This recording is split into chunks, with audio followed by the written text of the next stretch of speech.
Daerah Tutong.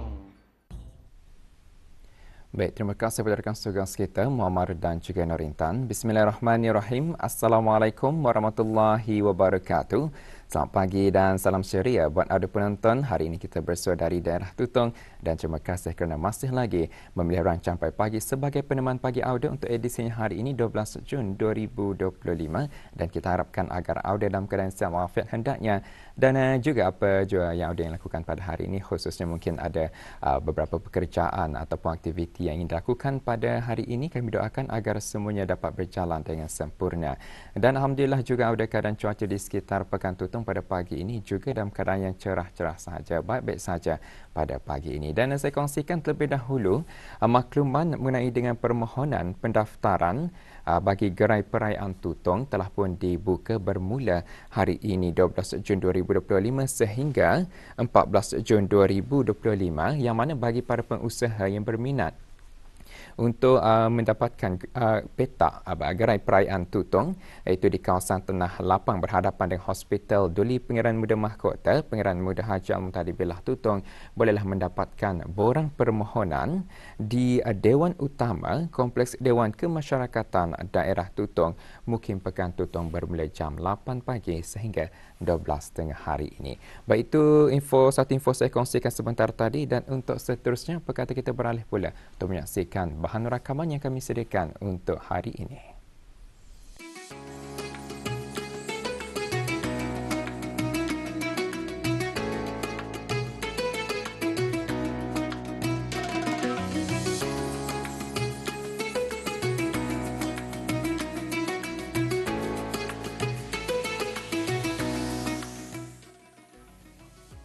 Di kesempatan ini, beta ingin menyarankan kepada tenaga pengajar Al-Quran supaya terus mengukuhkan kemahiran masing-masing demi memastikan keberkesanan pengajaran dan pembelajaran Al-Quran itu di kalangan para pelajar. Tenaga pengajar Al-Quran mempunyai kedudukan yang tinggi di sisi agama. Mereka dianggap sebagai sebaik-baik manusia, sebagaimana dalam hadis riwayat Al-Bukhari. Nabi SAW bersabda, maksudnya, sebaik-baik kamu ialah orang yang mempelajari dan mengajar Al-Quran.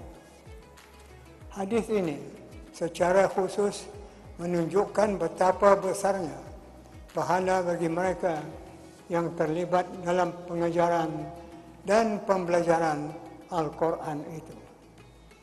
Oleh itu, sangatlah diharapkan supaya setiap pengajaran dan pembelajaran yang berkaitan dengan Al-Quran hendaknya dapat disampaikan dengan bersungguh-sungguh oleh para guru yang benar-benar berkelayakan, yang memiliki semangat tinggi menghayati Al-Quran serta ilmu-ilmu di dalamnya. Inilah harapan beta dan harapan negara ingin melihat guru-guru yang berkaliber, khasnya guru-guru Al-Quran yang mampu untuk melahirkan generasi cemerlang dalam bidang Al-Quran. Beruntungnya hidup di bumi Brunei Darussalam di bawah naungan raja yang sangat mengambil berat akan pendidikan agama Islam. Kemudahan dan pusat-pusat belajar membaca Al-Quran tidak hanya tertumpu di sekolah-sekolah, malah di setiap balai-balai ibadat, surau-surau dan masjid di seluruh negara menempatkan guru-guru yang berkaliber dan berkemahiran dalam bidang Al-Quran di pusat-pusat atau kelas-kelas pembelajaran Iqra dan Al-Quran. Sepanjang perjalanan kehidupan kita, banyak perkara yang wajib dan perlu dipelajari. Baik acuan, maka baiklah kuihnya. Kalau acuan atau teladan itu baik, maka hasilnya pun akan baik. Inilah gambaran pendidikan, asuhan atau bimbingan yang baik pada anak-anak dari usia kecil. Pasti akan menghasilkan anak atau generasi yang baik. Begitulah juga pentingnya mempelajari, membaca dan mengamalkan membaca Al-Quran. Mengaji Al-Quran bagi anak-anak sangat penting, baik dari segi agama akhlak maupun perkembangan peribadi.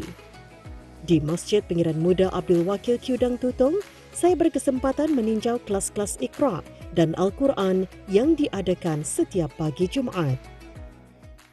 Karena dapat membaca Al-Quran, belajar tajwid dan akan menambah ilmu kepada saya. Saya suka belajar di sini pasal banyak kawan. Cikgu di masjid ini sangat okey lah. Okey, baik.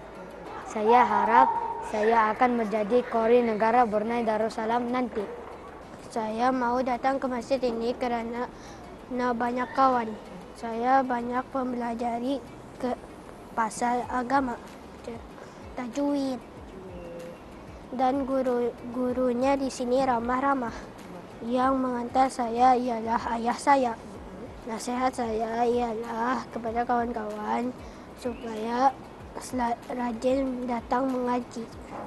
Bapa saya yang mengantar aku di masjid. Saya datang ke masjid setiap Jumaat untuk membaca Al-Quran dan hafal surah.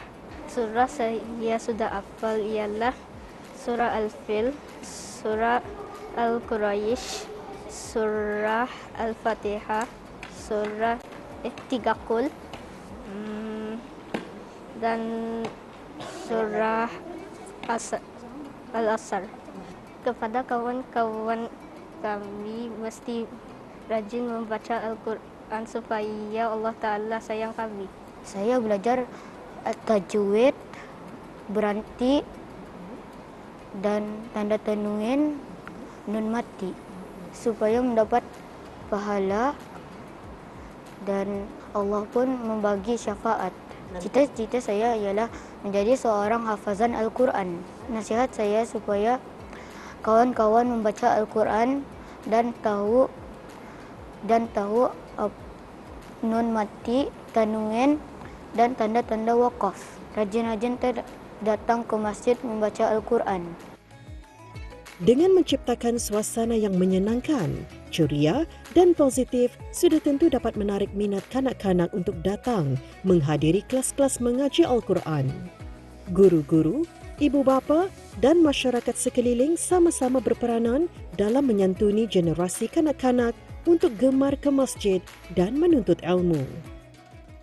Alhamdulillah, setelah memantau walaupun dulu tenaga pengajar, jadinya pembelajaran Al-Quran itu masih berterusan. Sebenarnya tadi pun menyahut hasrat ke bawah dulunya, mana-mana tenaga pengajar yang masih berkemahiran untuk teruslah mengajar Al-Quran. Kepentingan bagi ibu-ibu bapa untuk mengantar anak-anak mereka ke masjid, yang mana pembelajaran Al-Quran ini adalah sangat penting. Jadinya ibu bapa pun menaruh kepercayaan kepada guru-guru. Jadi di sini pun ramai ibu bapa yang menghantar murid-murid untuk belajar membaca Al-Quran. Harapan saya sebagai penghulu Mukim Kudang di sini, walaupun saya nanti bukan lagi sebagai penghulu, harapan saya semoga masjid ini terus diimarahkan dengan pembelajaran kelas agama, bukan saja baca Al-Quran, begitu juga dengan kelas-kelas zikir, tadabbur Al-Quran, supaya agar kelas-kelas Al-Quran di sini ini di mana Masjid Negara Brunei Darussalam diaktifkan tempat belajar ilmu pengetahuan agama khususnya. Harapan saya pada pelajar-pelajar mukadam kelas ini supaya akan terus mengamalkan pembacaan Al-Quran walaupun bukan sampai habis sekolah agama, berhenti, jadinya kalau boleh jadikan amalan sebagai amalan kehidupan seharian. Walaupun sehari semuka, kalau boleh mesti juga ada membaca Al-Quran.